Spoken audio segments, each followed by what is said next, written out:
Yélélé les amis, c'est Mamzelle Amy. Alors aujourd'hui, nous sommes à Saint-Joseph. Vous voyez que nous sommes dans un super beau cadre, vraiment complètement luxuriant. Et nous partons à la rencontre de Samuel Pinceau. Bonjour Samuel. Salut Hélène, comment ça va? Ça va, tranquillement. Et toi? Super, il fait super beau et super chaud. Ah, ben pourquoi tu nous dis ça? Tu n'es pas habitué à ces températures?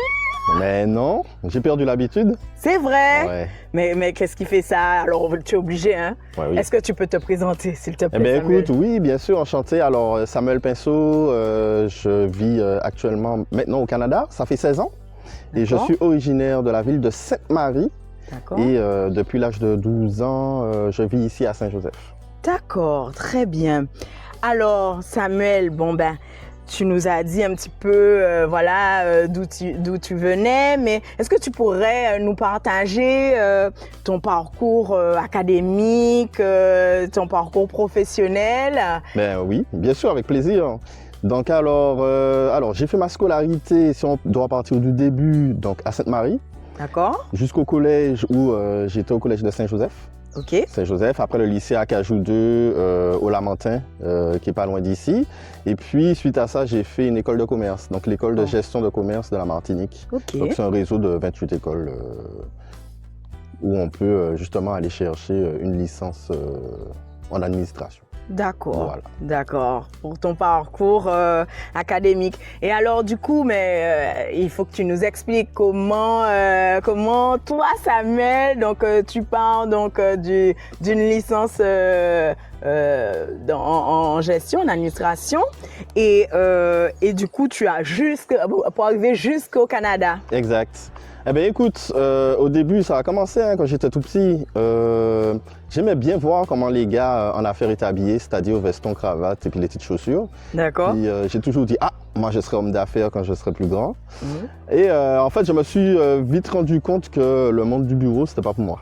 D'accord. Donc la paperasse, les papiers et tout, c'est pas mon délire. D'accord. Et moi, je suis plus, j'aime bien tout ce qui est humain. Donc aller à la rencontre des gens, c'est ça, les sourires, l'écoute, c'est ça, le partage. Donc ça, c'est plus moi et ça vient plus me chercher.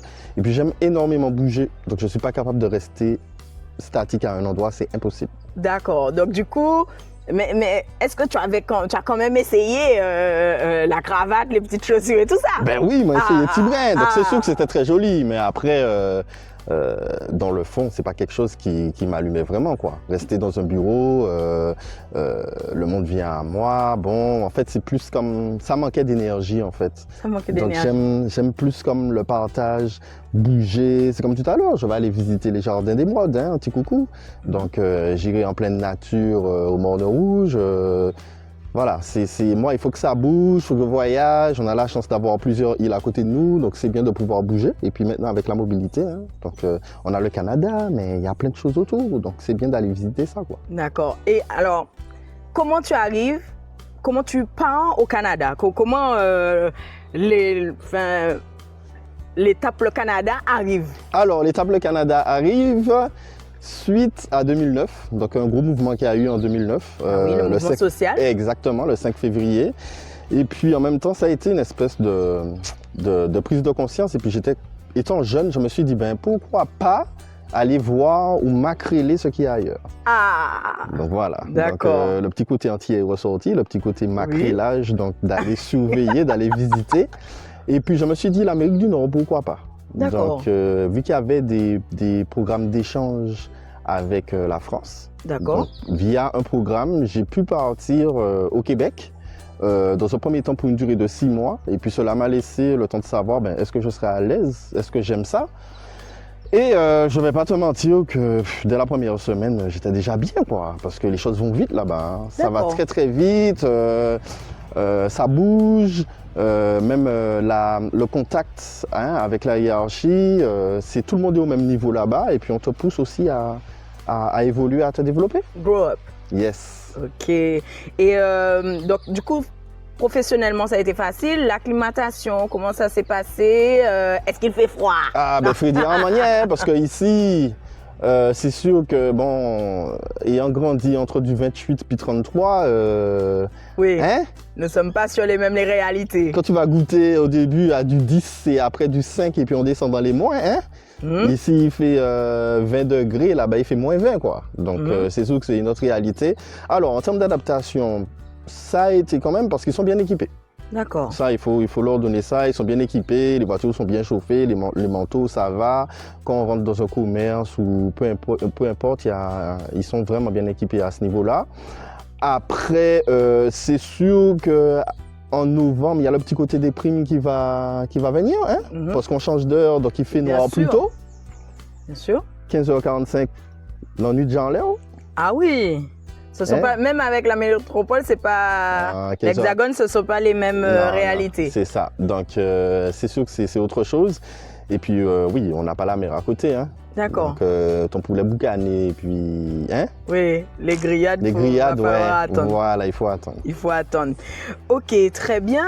Alors, qu'est-ce qui fait qu'au Canada, au début, tu es quand même en costume-cravate, qu'est-ce qui fait que tu bascules donc du costume-cravate au Canada et tout pour devenir massothérapeute. D'accord. Alors, qu'est-ce qui fait la bascule? Ben, c'est un stress qu'il y a aujourd'hui dans la société. D'accord. C'est vraiment métro, boulot, dodo. Le monde ne prend pas tellement de temps pour eux. La personne est mise en retrait et c'est plus le qu'est-ce qu'on a, mais moins qu'est-ce qu'on est. Hein? D'accord. Et en fait, c'est mettre l'être au milieu, puis l'être, c'est soi, parce qu'on est une énergie à l'intérieur, et le reste, tout ce que tu vois autour, là, Hélène, c'est une enveloppe. Oui. Et moi, je vois ça comme un gros jeu vidéo, donc c'est vraiment cet aspect-là qu'il faut aller chercher, et cet aspect-là que j'ai voulu aller comme débloquer chez les gens.